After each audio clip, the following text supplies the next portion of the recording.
Terima kasih berpeluh-peluh ya dan itulah cabarannya bertugas sebagai penyiar dan kita juga harapkan semoga dengan situasi semasa ini walaupun apa yang berlaku kami di RTM akan terus berada di hadapan untuk memberikan maklumat kepada anda. Betul. Kalau boleh anda lihat dan juga boleh anda ketahui sebenarnya 4 jam bersiaran kami bawakan kalau boleh keseluruhan perkembangan dari setiap negeri-negeri yang terpilih untuk membawakan mungkin dari segi Perintah Kawalan Pergerakan dan juga beberapa inisiatif kerajaan negeri juga untuk membantu rakyat yang terjejas dengan wabak COVID-19 ini. Baik, kita juga akan bersama ataupun melihat bagaimana keadaan masyarakat dalam hal ini untuk kita menilai.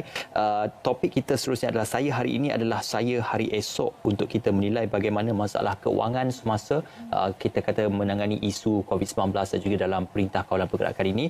Untuk bercakap lebih lanjut tentang perkara ini, kita bersama dengan Puan Nurhaliza Abu Bakar, Timbalan Pengurus Jabatan Pendidikan Keuangan, Agensi Kaunseling dan Pengurusan Kredit AKPK. Assalamualaikum, selamat pagi. Waalaikumsalam, selamat pagi. Baik, Alhamdulillah. Terima kasih bersama dengan kami, Puan. Mungkin secara asasnya kita boleh bercerita tentang situasi dan juga menangani masalah keuangan. Mungkin dalam lebih-lebih lagi kita berada dalam Perintah Kawalan Pergerakan ini. Okey, pertama sekali terima kasihlah ya kerana menjemput kami untuk kita terangkan kepada orang awam di luar sana ya apa yang berlaku. Tak perlu kita jelaskan keadaan sekarang, krisis yang melanda melibatkan tak kira tua muda, usia, qualification, education ni tidak kira siapa sahaja. Tetapi yang penting sekarang ni kenapa kita kata saya hari ini adalah saya hari esok, kerana yang pertamanya tindakan hari ini mencerminkan diri dia akan datang. Bermakna dari segi kewangan, macam contoh di AKPK sendiri seperti yang telah diberi garis panduan oleh Bank Negara Malaysia, kita sendiri mendapat panggilan yang tersangatlah banyaknya yang bertanyakan tentang bagaimana program mereka di AKPK, adakah mereka turut mendapat penangguhan bayaran selama 6 bulan yang telah diberikan oleh Bank Negara. Jadi jawapan kita, apa yang Bank Negara telah isytiharkan, maka itulah yang kita akan aplikasikan dalam program kita. Sesiapa yang duduk dalam program AKPK ataupun debt management program atau bahasa Melayu dia program perusahaan kredit, mereka selayaknya tak perlu memohon ya, automatically secara automatik mereka sudah mendapat penangguhan selama 6 bulan. Bermakna sama. Sekarang dia isu dia yang menjadi orang awam menjadi tertanya-tanya, bagaimana kadar faedah saya? Adakah selama 6 bulan penangguhan itu, interest itu, kadar faedah itu akan dikira? Kan? Jadi kita nak memberi sedikit pencerahan. Sepanjang penangguhan 6 bulan, dekat Malaysia ni jenis pinjaman dia ada dua ya. Yang pertama kita kata tentang konvensional dan yang kedua dia adalah Islamik. Kalau yang konvensional itu bermaksud kadar faedah tetap akan diteruskan ke atas baki semasa. Bila kita kata baki semasa, bermaksud baki bersama kadar, ya, bahagian kadar tadi. Tetapi kalau daripada segi Islami, kita kata keuntungan pihak bank tadi yang diakrukan tadi, kita kata dia adalah di atas prinsipal. Jadi di situ ada beza. Tapi bagaimanapun kami menyarankan mereka di luar sana supaya tetap merujuk kepada institusi kewangan masing-masing. Maknanya walaupun telah dikeluarkan bahawa tidak perlu memohon, ia adalah automatik, tetap perlu ya, dalam keadaan mungkin reda ya, mungkin kita boleh hantar email, mungkin kita boleh buat panggilan telefon sekadar bertanya ya, kalau ada perkara-perkara yang perlu dijelaskan, kerana kita tidak mahu mereka mengambil seolah-olah mengambil orang kata apa, kesempatan atas penangguhan bayaran tadi. Kerana kita perlu tahu juga siapa yang layak untuk menerima penangguhan bayaran. Yang pertamanya kita kata mereka yang mungkin tiada simpanan ataupun hanya sedikit simpanan. Yang kedua, mereka yang telah dipotong gaji ataupun sebahagian daripada gaji. Dan yang ketiganya, mungkin mereka yang bekerja sendiri yang tidak mempunyai pendapatan. Hari ini kita nak redakan, mungkin ada yang merasa marah kerana mereka telah hilang punca pendapatan ataupun pendapatan menjadi terhad.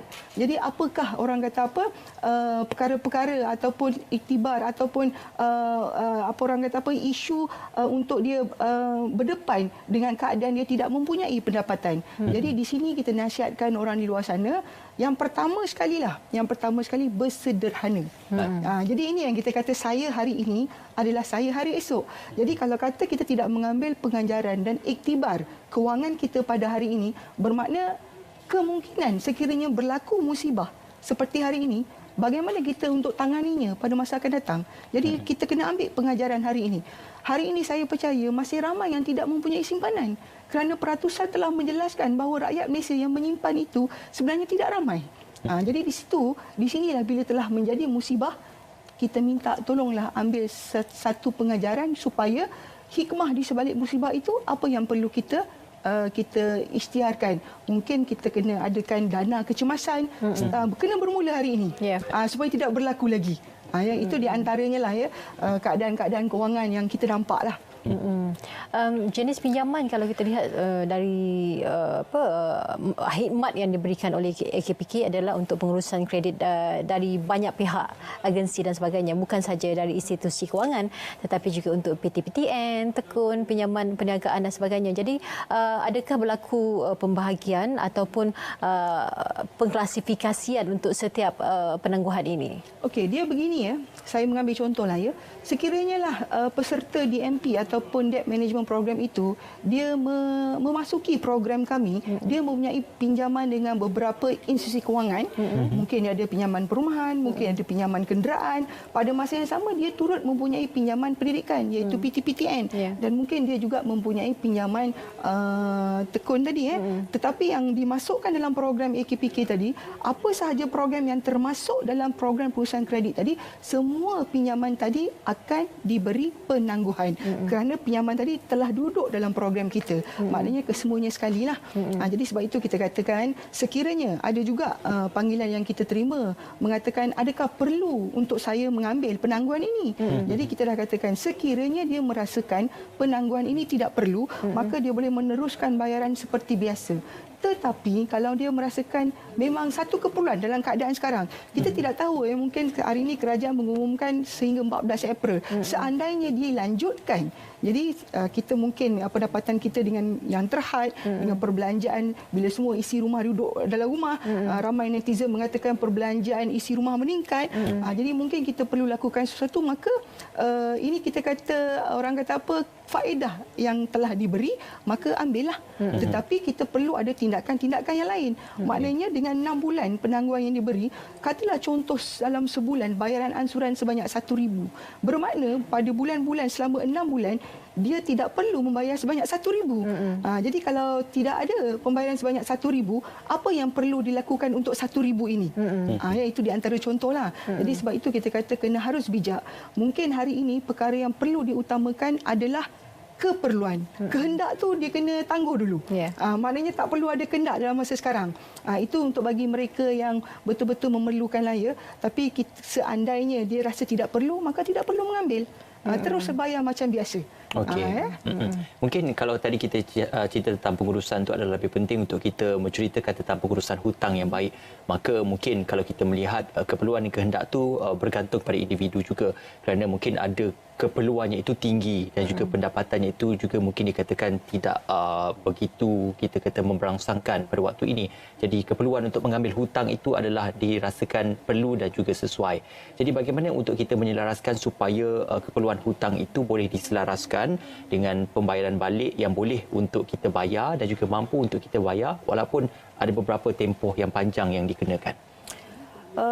Kalau dalam keadaan sekarang lah kadang-kadang bila kita tengok lah warga netizen ni berkata-kata dalam keadaan sekarang ni masih lagi memikirkan untuk menukar kereta baru, contohlah tapi pada kita di AKPK kita melihat begini sekiranya seseorang itu berada dalam keadaan keterhutangan, bermakna kita di AKPK kita cuba membetulkan, maknanya kita cuba meletakkan kedudukan kewangannya dalam keadaan yang betul, keadaan yang baik, dalam keadaan kewangan tu financial dia punya back into track tetapi kita tidak menggalakkan dia mengambil hutang baru kerana kita melihat mengambil hutang baru itu merupakan bukan satu solusi, bukan satu penyelesaian untuk masalah yang dia sedang hadapi.